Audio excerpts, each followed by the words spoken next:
Una cálida bienvenida a quienes nos escuchan, especialmente a esas mentes empresariales, gestores, fundadores y líderes de negocios que siempre buscan ir un paso por delante en su estrategia. Exacto. Y hola a todos. Hoy tenemos sobre la mesa algo que, bueno, no es el típico resumen de tendencias financieras pasajeras, desde luego. Para nada, hoy nos sumergimos en una exploración a fondo sobre un concepto monumental, uno que está redefiniendo los mercados globales en este mismo instante, aunque muchas corporaciones aún no se hayan dado cuenta. Hablamos de la economía de la longevidad. Y para diseccionar este fenómeno con el rigor que exige, vamos a basarnos en dos obras verdaderamente fundamentales.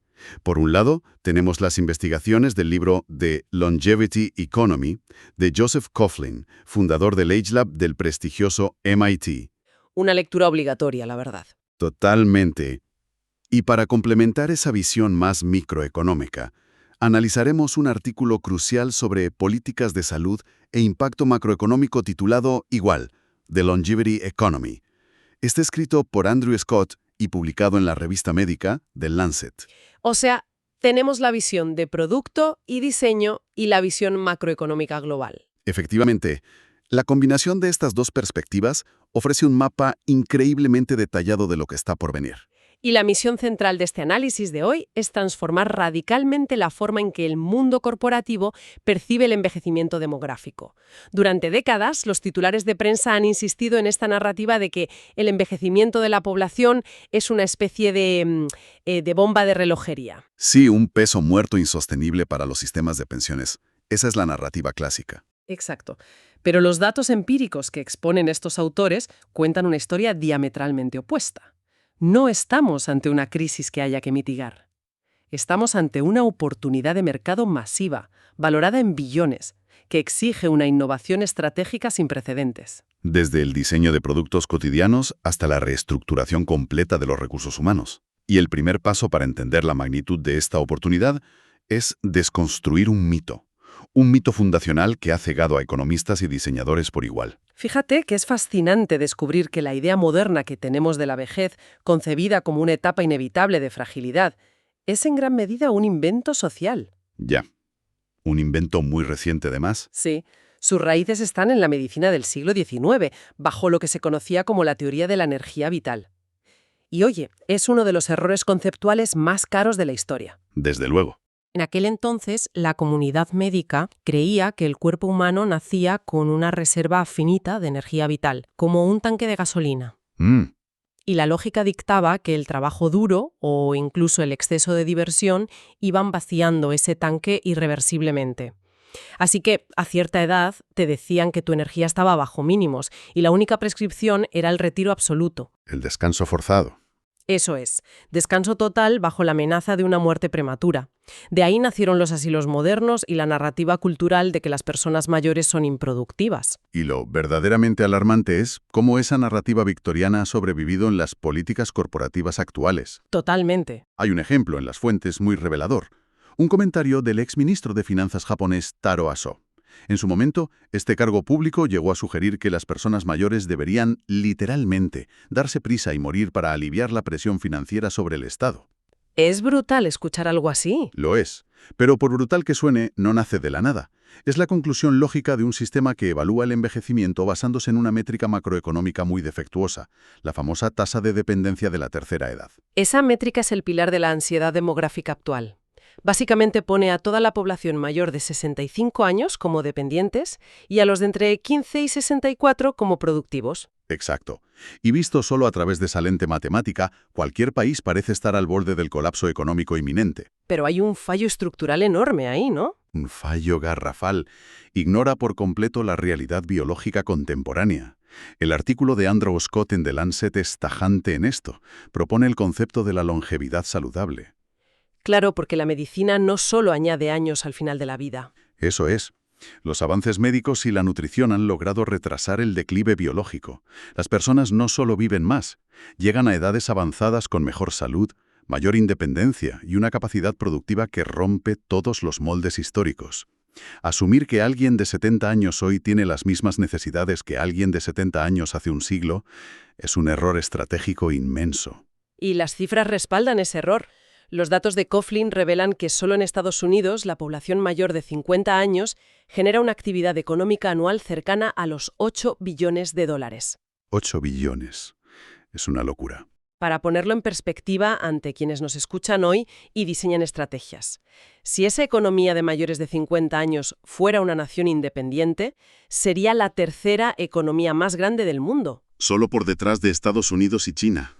Exactamente. Este bloque controla la inmensa mayoría de la riqueza. Sin embargo, la ceguera corporativa es tal que menos del 10% del presupuesto global de marketing se dirige a ellos. Están ignorando al consumidor con mayor poder adquisitivo del planeta por un prejuicio de hace 2 siglos. Y cuando las compañías por fin intentan captar a este segmento, sus estrategias suelen fracasar estrepitosamente. El error clásico es infantilizar o medicalizar excesivamente al consumidor maduro. El caso de Heinz en los años 50 de manual. Es el ejemplo perfecto. Heinz identificó un problema real, los problemas de masticación en edades avanzadas. Su respuesta fue lanzar una línea de comida en puré envasada etiquetada directamente como Senior Foods. Comida para ancianos. Sí. Sobre el papel parecía un éxito garantizado, pero fue un absoluto desastre comercial. Claro, porque nadie quiere comprar eso. Nadie. Los consumidores preferían comprar potitos para bebés de la marca Gerber y fingir ante el cajero que eran para sus nietos antes que pasar por la humillación de poner el frasco de comida para ancianos en la cinta del supermercado. Heinz resolvió el problema biomecánico, pero destruyó la dignidad del consumidor. Y ese fracaso subraya una verdad ineludible. La funcionalidad nunca puede divorciarse de la empatía psicológica. Pasó lo mismo con los botones de emergencia médica personales. Uy, el famoso anuncio de "me he caído y no puedo levantarme". Exacto, esos colgantes grises de plástico enorme se convirtieron en el epítome de lo que nadie quiere usar, porque nadie quiere llevar un cartel luminoso en el cuello anunciando su vulnerabilidad física. Entonces, la alternativa a esta torpeza corporativa es lo que Joseph Coughlin denomina el diseño trascendente. Un concepto clave. Clavísimo. Exige abandonar por completo la estética médica u ortopédica. No se trata de hacer productos grises que sean fáciles de usar. El objetivo del diseño trascendente es crear productos extraordinarios que resuelvan necesidades vinculadas a la edad, pero con una estética tan soberbia que todos los consumidores deseen tenerlos, sin importar su generación. El mejor ejemplo de esto es la historia de los utensilios de cocina OXO Good Grips. La historia de Sam y Betsy Farber es una clase magistral de diseño. Así es. Betsy padecía artritis, y usar un pelador de patatas tradicional de metal era doloroso. En lugar de buscar una solución ortopédica, Sam diseñó un pelador completamente nuevo. Un mango grueso, ovalado, de goma antideslizante inspirado en los puños de las bicicletas. Y lo brillante es cómo se lanzó al mercado. No se comercializó como un dispositivo médico. Se posicionó en tiendas de diseño de alta gama como una herramienta premium para chefs. Ese es el dividendo cruzado del diseño trascendente. Al diseñar una herramienta impecable para alguien con artritis severa, eliminas la fricción para el resto del mercado. Un chaval de 20 años sin problemas articulares también prefiere un pelador cómodo que no resbale. Así capturas el mercado de la longevidad y elevas la calidad para todos. Generas un crecimiento transversal enorme. Y esto nos obliga a replantear el lenguaje táctico que usamos. En los negocios se habla muchísimo de la Silver Economy, la economía plateada. Pero, analíticamente, esa etiqueta es peligrosamente reductiva. Totalmente reductiva. Agrupar un bloque que va desde los 50 hasta más allá de los 100 años, basándote solo en el color de su pelo, es un error inaceptable. Asume una homogeneidad que no existe.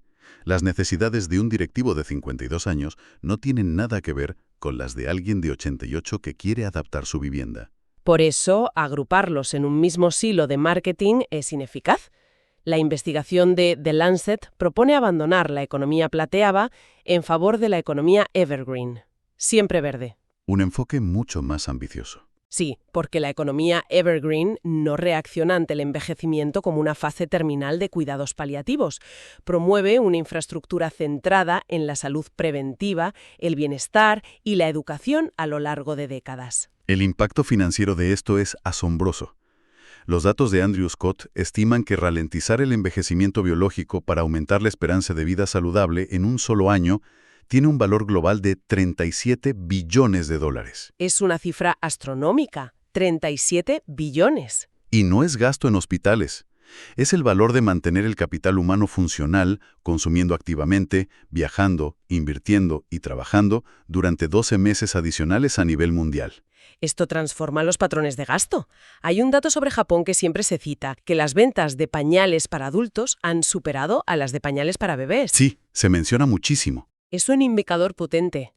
Pero centrarse en los pañales es no entender el flujo del capital.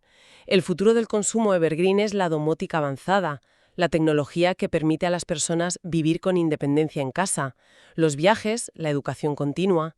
Fíjate en el caso de la cadena de karaokes Shidax en Japón. Ese ejemplo es buenísimo. En lugar de dejar sus salas vacías durante el día, las han transformado en centros de actividades donde miles de personas maduras pagan por ir a clases de idiomas o talleres de arte. Exigen experiencias y participación activa. Y esa demanda nos lleva a analizar de dónde sale la innovación para satisfacerla. Las fuentes rompen con el estereotipo corporativo de que la innovación viene de jóvenes en Silicon Valley. Exacto. El hallazgo más potente de Coughlin es que las verdaderas innovadoras de este mercado son las mujeres maduras.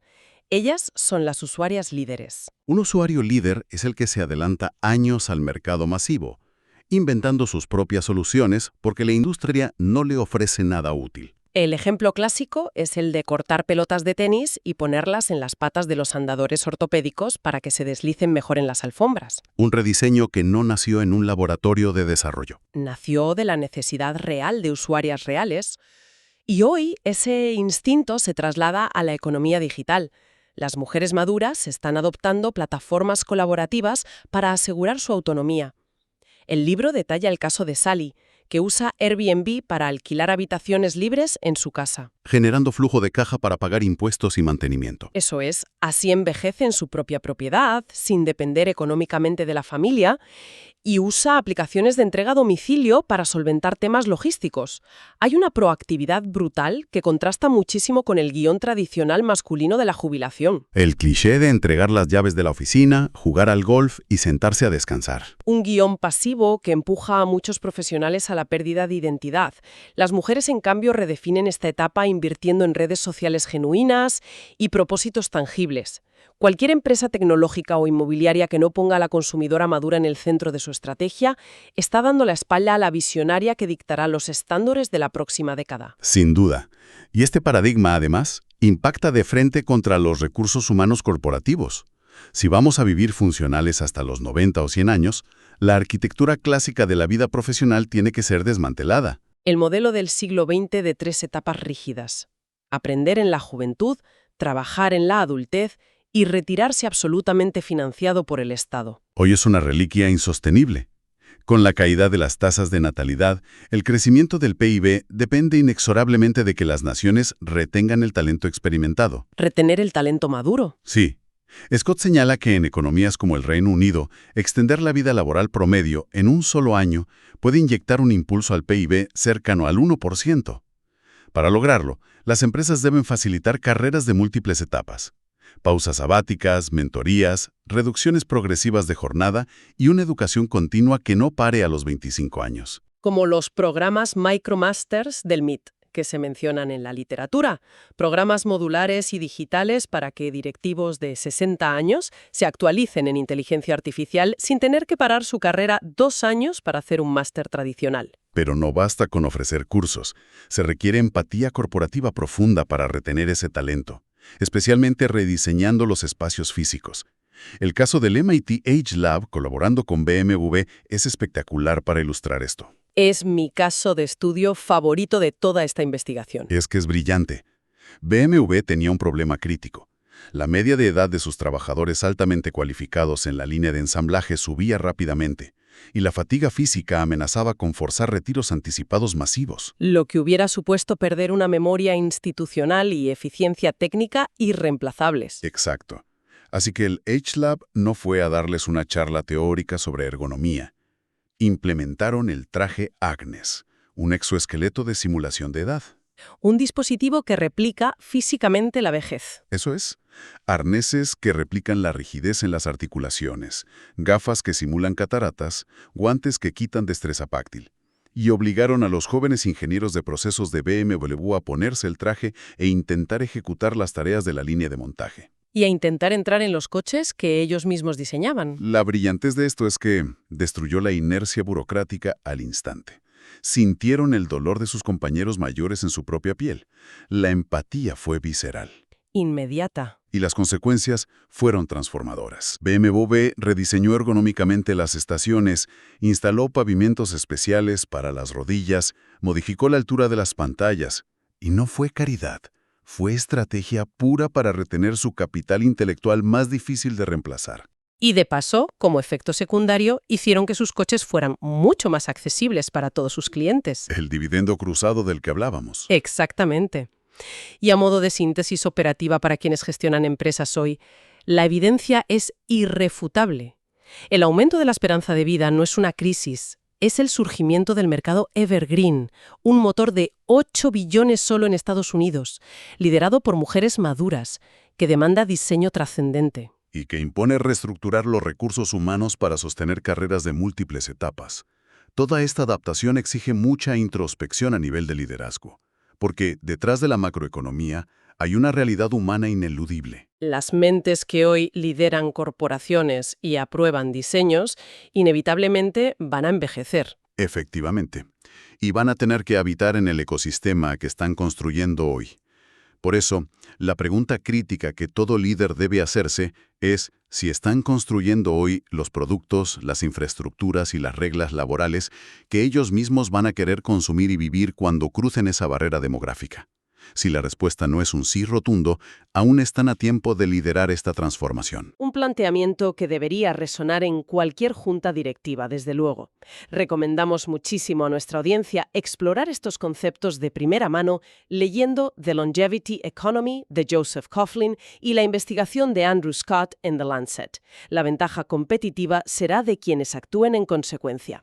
Agradecemos su atención en este profundo análisis estratégico y les invitamos a unirse a nuestra próxima inmersión a fondo para seguir decodificando las fuerzas que transformarán el mercado del mañana.